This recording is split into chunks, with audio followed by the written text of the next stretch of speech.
Welcome to ABC campus. आज हम IE16 property plant and equipment के टॉपिक से रिलेटेड एक प्रैक्टिस क्वेश्चन कर रहे हैं। एलेक्स लिमिटेड बिल्कुल सिंपल लेवल का बेसिक क्वेश्चन है, जिसके अंदर हमें डिफरेंट कॉस्ट जो हैं उनको देखना है कि कैपिटलाइज होना चाहिए या नहीं होना चाहिए। तो क्वेश्चन ये है कि Alex limited has purchased a large item of plant, the following cost were incurred. पहले हमें लिस्ट प्राइस और ट्रेड डिस्काउंट गिवन है जो कि कॉस्ट ऑफ परचेज का हिस्सा होते हैं, यानी ट्रेड डिस्काउंट लेस होना चाहिए।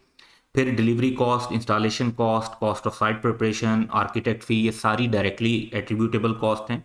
एडमिनिस्ट्रेशन एक्सपेंस जो हैं ये तो कैपिटलाइज नहीं होने चाहिए। फिर फर्दर डिटेल ये है कि local government officials have granted AL a license to operate the plant on condition that AL will dismantle the plant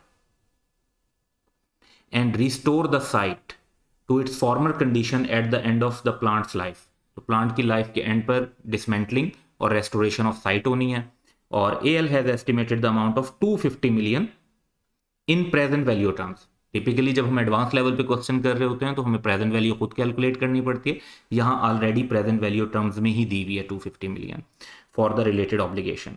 तो हमारी तीन जो है ना कॉस्ट होती हैं जो प्रॉपर्टी प्लांट इक्विपमेंट की कॉस्ट का हिस्सा बनती हैं: cost of purchase, directly attributable cost, और initial estimate of cost of dismantling और रेस्टोरेशन एटसेट्रा। तो अब सिंपली हम इस हिसाब से मेजरमेंट कर लेते हैं। आंसर के लिए हम सबसे पहले लिस्ट प्राइस जो है 1 मिलियन की, इसको कंसीडर करेंगे। ट्रेड डिस्काउंट इसमें से लेस होना चाहिए क्योंकि purchase price less trade discount and rebates cost of purchase बनती है, तो ट्रेड डिस्काउंट लेस कर देंगे। फिर डिलीवरी कॉस्ट डायरेक्टली एट्रीब्यूटेबल है, ये भी ऐड होनी चाहिए। इंस्टॉलेशन कॉस्ट है 125,000 की, डायरेक्टली एट्रीब्यूटेबल है, ऐड होनी चाहिए।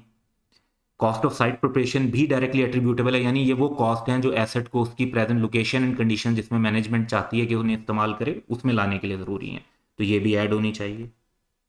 आर्किटेक्ट फी भी इसी तरीके से, प्रोफेशनल फीस इसे हम टिप कहते हैं। लेकिन एडमिनिस्ट्रेशन एक्सपेंसेस जो हैं ये हमारे ऐड नहीं होने चाहिए। तो यहाँ पर हम जो है इसको लिख तो देते हैं लेकिन हम आगे वैल्यू नील की रिफ्लेक्ट कर रहे हैं।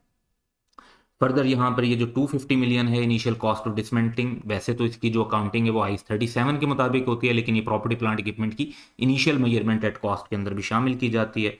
तो 250,000 जो है अमाउंट, 250 मिलियन बेसिकली, उसको भी शामिल करेंगे तो टोटल हमारे पास बनेगा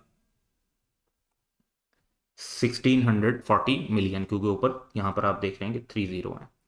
तो ये सिंपल सा कैलकुलेशन था और इसको आपने थोड़ा सा जहन में रखना है कि एसेट की कॉस्ट में क्या शामिल होना चाहिए और क्या शामिल नहीं होना चाहिए। Have a good day.